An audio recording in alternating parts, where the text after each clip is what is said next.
Okay, we all good? Okay. Thank you, everyone. Thank you for coming. I'm Benjamin Tucker, First Deputy Commissioner. I'm joined at the podium by Chief of Operations Harry Whedon, Assistant Chief Steve Hughes, Commanding Officer, Patrol Bureau, Manhattan South, Captain Edwards, Commanding Officer of the 17th Precinct, and Kevin O'Hanlon, Deputy Chief of Security for the United Nations. As well, beyond the folks joining me up here, I want to acknowledge the entire response team who helped bring this incident to a peaceful conclusion.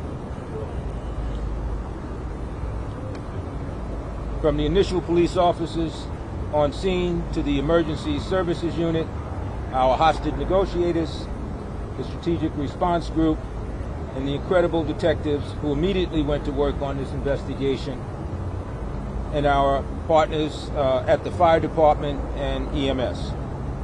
I also want to acknowledge the excellent collaboration we had with Mr. O'Hanlon and his team at the United Nations. At approximately 10:40 a.m. this morning, patrol officers from the 17th Precinct responded to a 911 call for a man with a gun outside the United Nations. The call was made from within the UN. Once on scene, the officers observed a male wearing a red jacket, blue jeans, white hair, holding what appeared to be a shotgun directly under his chin. The man also had a bag with him.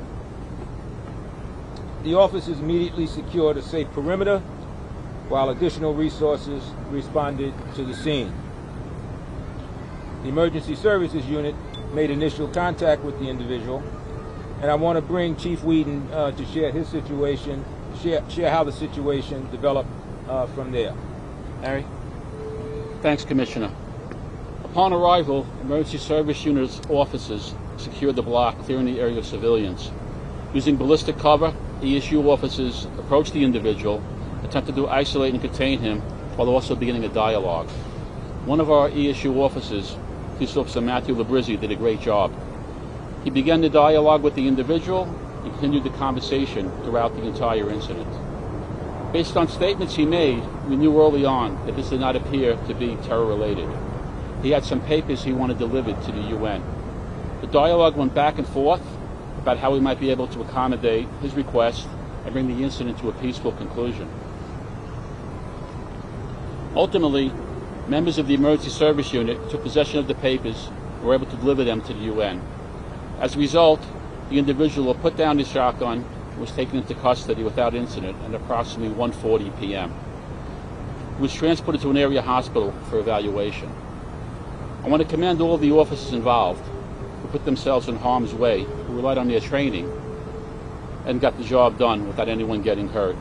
The officers of the emergency service unit trained for these exact situations, and I'm extremely proud of how they conducted themselves during this situation.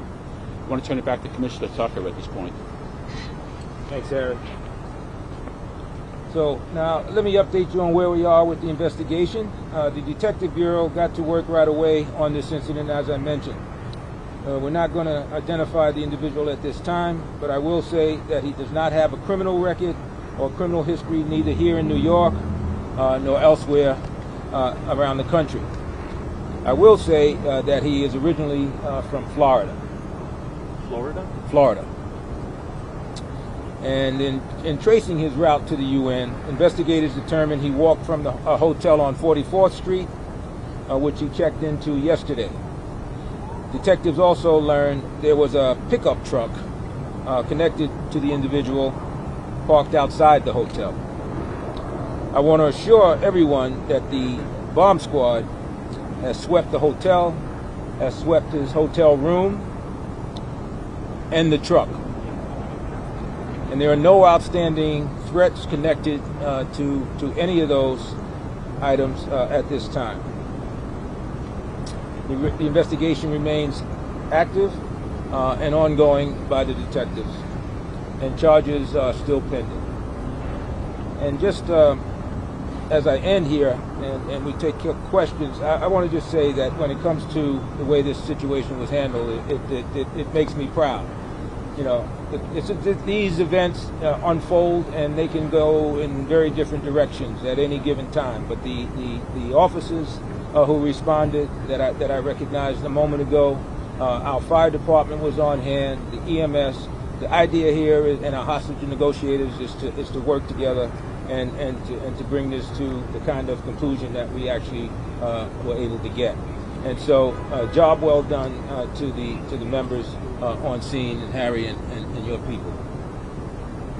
Questions? What's the name of the hotel, number one? Number two, what was the conversation? What was his issue with the UN? What was included in the papers? What were his concerns and his issues that brought him here? Well, it was the Millennium Hotel, and we can, Harry, maybe can talk a little bit about some of the issues. I think why here at the UN, I think it was an opportunity for him to get the attention he needed, and it worked. Okay. The paperwork there were a number of documents. They didn't have any specific meaning that was related to anything related to terrorism, but they were medical papers and some other documents. Nothing that told a story. There was no written note from him, so nothing in that regard. Was the gun loaded that he had? Harry? Yes, the gun was loaded. And what kind of weapon? The weapon was a shotgun, and it had one round in the shotgun. One shell was in there. How long had he been here in New York? Well, he was checked into the hotel yesterday, so as far as we can tell, he arrived here yesterday. From Florida, we believe. Does the suspect have any mental issue? I'm sorry? Does the suspect has any mental issue? Was he an EDP? Oh, well, we expect, I would suggest that it's fair to say that he had some issues, and so we sent him to the hospital for observation. So he didn't want the UN to do anything specific. He wasn't trying to. Essentially, he wanted the UN to receive his documents, which is ultimately what we agreed to do, was provide those documents to the UN, and he said if we could do that, he would put the gun down and end it, which is exactly what happened. But what were the medical documents? Is he sick? Is somebody in his family sick? Is he trying to save people in another country? Like, what was his issue? Well, we're looking into some of the names and some of the notations in those notes, so we can get some of those answers. We don't have those answers right now. Our detectives are following up, and that's part of the ongoing investigation. Well, Commissioner, would you say it's difficult to decipher exactly what his focus was here? Yeah, I think it's difficult. I think it's fair to say that we don't really know. You can't tell that from the documents. And Chief, do you have the make or model of the shotgun? And was it? You said one round. Was it buckshot? Was it birdshot? Was it a slug? It appeared to be a buckshot that was in there. The make and model I don't have, but we can get that to you later on, though. Chief, the officer who spoke to him, was he chosen for a particular reason? And how did he find common ground with the suspect? He's a member of our emergency service unit. Everyone in our emergency service unit is trained in hostage negotiation. We're initially, quite routinely, the first people on a job of this nature where they'll start the negotiations off. They'll be taken over by someone from HNT sometimes later on in the job. With this job, he says a good report with the mail that he kept doing it the whole time. How did he get that report? What were they talking about other than what was going on? Just kept telling them, we're here to help you, tell us your concerns, we'll try and get your concerns addressed. They kept talking along that vein of conversation with them, and it worked. At what point did that conversation start? Did it start right at the beginning of the standoff, or did it come and then? I saw the Rook vehicle come in and get a little closer, so I'm wondering if one of those officers was the person that began to... No, the officer that had the conversation was the first responding officer from the emergency service unit that was on the scene. Was the man babbling when he was walking and talking to He just kept talking that he wanted his documents looked at by someone in the UN, and if we got the documents looked at, he would surrender. What kind of time did you guys walk? 2 hours, 3 hours? It was at least 2 hours, at least. One more question. Did he say he was going to kill himself if he taken more? He never stated that, but he had the shotgun under his chin at the whole Did he time. threaten police officers? No, he never pointed it towards us. One more right here. Is he arrested? Are there any charges against him? Charges are pending. Okay, folks, that's all we have right now. Thank you very much. What hospital? Is he in Bellevue? not going to get it. Thank you. Yes. Yes. Thank you. Yes. Thank you. Nice.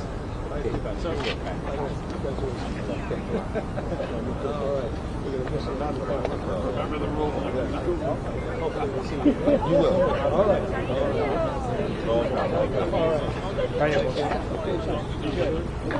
Very nice.